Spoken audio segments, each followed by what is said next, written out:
Good morning students. आज हम देशांतर रेखाओं और देशांतर रेखाओं से समय की गणना की चर्चा करेंगे कि विश्व में समय का जो ज्ञान किया जाता है, समय के बारे में जो पता लगाया जाता है, जो डिफरेंस है उसकी हम चर्चा करते हैं। ठीक है, तो ये समय का जो ज्ञान है वो देशांतर रेखा के माध्यम से, समय का ज्ञान देशांतर रेखा के माध्यम से ज्ञात किया जाता है। 0 डिग्री देशांतर रेखा, 0 डिग्री देशांतर रेखा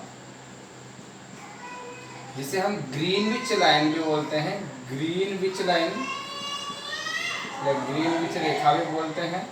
इसे हम मानक अक्षांश रेखा भी कहते हैं, मानक देशांतर रेखा भी कहते हैं, मानक देशांतर रेखा, या इसे हम मानक याम्योत्तर रेखा भी कहते हैं।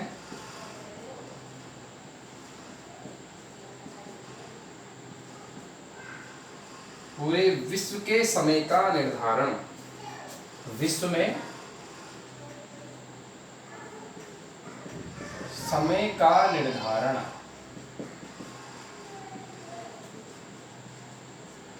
0 डिग्री देशांतर से किया जाता है। विश्व में समय का निर्धारण 0 डिग्री देशांतर से किया जाता है।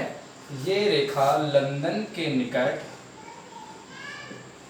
लंदन के पास में ग्रीनविच वेधशाला से, कहां से गुजरती है? ग्रीनविच वेधशाला से,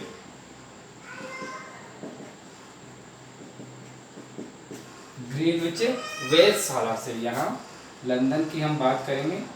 ठीक है, लंदन के निकट यहाँ पे जो ग्रीनविच वेधशाला है, यहाँ से रेखा गुजरती है। यानी पूरे विश्व में समय का जो निर्धारण है 0 डिग्री देशांतर रेखा से किया जाता है, जो लंदन के निकट ग्रीनविच रेखा से, यहाँ ग्रीनविच वेधशाला से गुजरती है। पूरे विश्व में समय का निर्धारण से किया जाता है। इसे विश्व की मानक याम्योत्तर रेखा भी कहा जाता है, इसे मानक देशांतर भी माना जाता है। ठीक है, प्रत्येक 1 डिग्री देशांतर में, प्रत्येक 1 डिग्री देशांतर में जब हम समय की गणना करते हैं तो कितना अंतर आता है? 4 मिनट का अंतर आता है। प्रत्येक 1 डिग्री देशांतर में जब हम समय की गणना करते हैं तो 4 मिनट का अंतर आता है। ठीक है, 4 मिनट का, इसका मतलब अगर 15 डिग्री देशांतर है तो कितना अंतर आएगा? 15 डिग्री देशांतर का अंतर हो तो 15 गुणा 4 यानी कितना आएगा? 60 मिनट। 60 मिनट से मतलब कितना हो गया? 1 घंटे का अंतर आता है। 15 डिग्री। अगर हम पूर्व की तरफ जाएंगे, किधर जाएंगे ना, पूर्व की ओर जाने पर समय बढ़ता है और पश्चिम की ओर जाने पर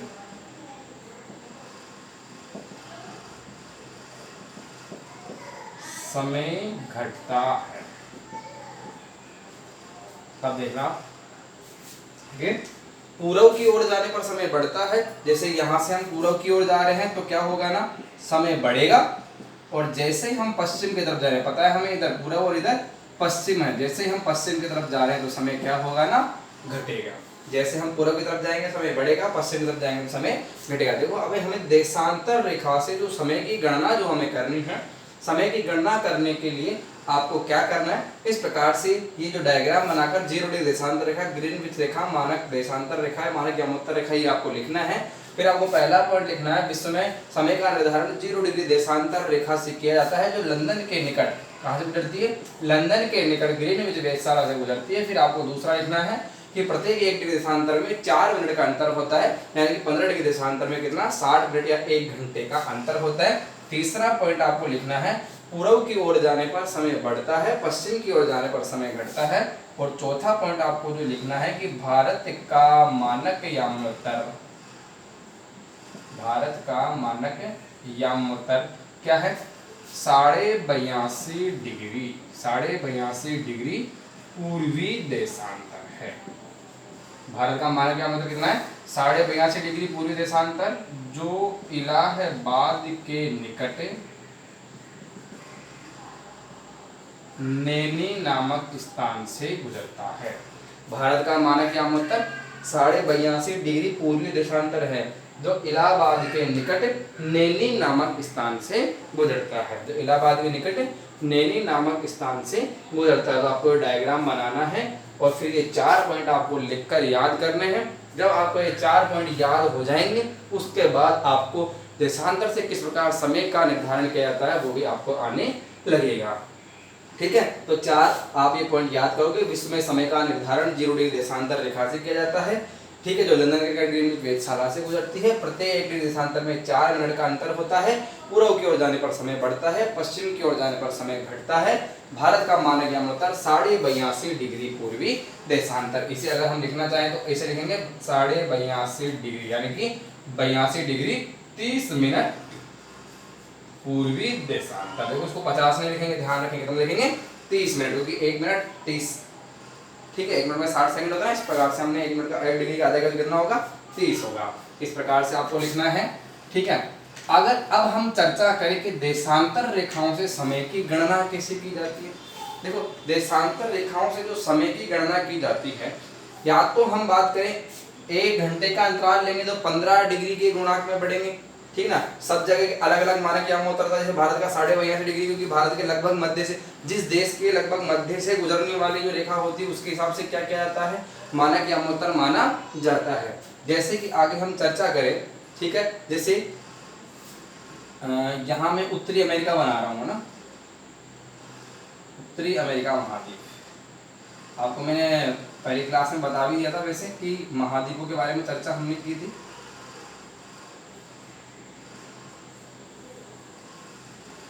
ठीक है, तो यहाँ पे हमने देखा था कनाडा, यहाँ पे हमने बात की थी यूएसए की। ये वाला क्या था, कनाडा, और ये वाला क्या था, यूएसए, और फिर नीचे क्या था ना, मैक्सिको।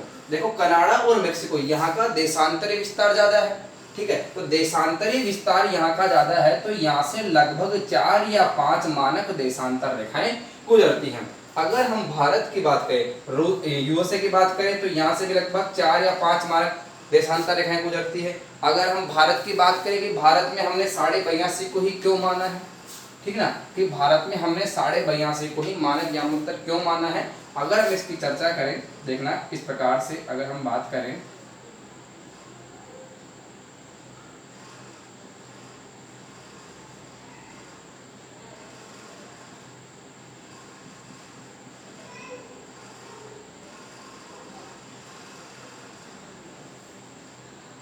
ठीक है, तो ये हम भारत के मानक यामोत्तर की चर्चा करते हैं। भारत का मानक यामोत्तर, तो भारत का जो देशांतर विस्तार है 68 डिग्री 7 मिनट से, कहाँ से, 68 डिग्री 7 मिनट से लेकर 97 डिग्री 25 मिनट तक है। कितना है, 68 डिग्री 7 मिनट से लेकर 97 डिग्री 25 मिनट। भारत का मानक यामोत्तर 68 डिग्री 7 मिनट से लेकर 97 डिग्री 25 मिनट। और हम बात करेंगे कि जब भी हमें देशांतर की गणना करनी है, जब भी हमें किसी गणना करनी है देशांतर की, जैसे कि 0 डिग्री है, तो 0 डिग्री से अब इधर हम जाएंगे 15 के गुणांक में, 15 डिग्री, 30 डिग्री, ठीक है, 45 डिग्री, 60 डिग्री, ऐसे बढ़ते जाएंगे। तो या तो 15 के गुणांक में ले लेंगे या 7.5 के गुणांक में लेंगे, 7.5, फिर यहाँ पे 22.5, ठीक है, फिर यहाँ पे इस प्रकार से हमने 30 किया, 30 के आगे हम बात करेंगे तो कितना हो जाएगा, 37.5। इस प्रकार से हम गुणांक लेंगे। तो ध्यान रखेंगे जब भी आपको क्या लेना है, मध्यांश रेखा लेनी है, मानक समय लेना है, तो 7.5 के गुणांक में लेना है या 15 के गुणांक में लेना है, क्योंकि 7.5 के गुणांक में करेंगे तो आधे घंटे का अंतर, और 15 के गुणांक में करेंगे तो कितना अंतर है, 60, ठीक है, 60 मिनट का, यानी कि 1 घंटे का अंतर है। ठीक है, तो भारत में देखिए 68 डिग्री 7 मिनट यहाँ से गुजर रही है ना, 68 डिग्री 7 मिनट यहाँ से गुजर रही है। तो भारत में यहाँ से गुजरती है लगभग 75 डिग्री, ये हो गई 75 डिग्री। यहाँ से इलाहाबाद के निकट नैनी से यहाँ से गुजर रही है कौन सी, 82.5 डिग्री, ठीक है, यहाँ से गुजर रही कौन सी, 90 डिग्री। ठीक है, तो या तो हम माने 75 को, ये सारा पूर्वी देशांतर में भारत का विस्तार, या हम माने 90 को, या हम माने 82.5 को। तो हम मैंने अभी क्या बताया आपको, या तो आप 15 के गुणांक में मानोगे या 7.5 के गुणांक में मानोगे। अगर हम 15 के गुणांक में मानते, 75 मानते तो भारत के पश्चिमी हिस्से में आ गया, फिर हम अगर पूरा हम बात करें 90 को मानते तो भारत के बिल्कुल पूरी इलाके में आ गया, तो समय में अंतर हो जाएगा ना, इसलिए हमने तो भारत का मानक यामोत्तर है, भारत का जो मानक यामोत्तर है कहाँ से माना, बिल्कुल मिडल से, जो भारत के बिल्कुल बीच में से देशांतर रेखा जा रही है। और भारत के बिल्कुल बीच में देशांतर रेखा कौन सी जा रही है, 82.5 डिग्री पूर्वी देशांतर। कौन सी जा रही है, 82.5 डिग्री पूर्वी देशांतर। इसीलिए हमने भारत का मानक यामोत्तर, भारत का जो समय है 82.5 डिग्री पूर्वी देशांतर से माना है। ठीक है, तो यहाँ तक की आपको मैंने चर्चा की और यहाँ तक आपको मैंने समझाया। ठीक, आप अच्छे से इस वीडियो को 2 बार देखेंगे।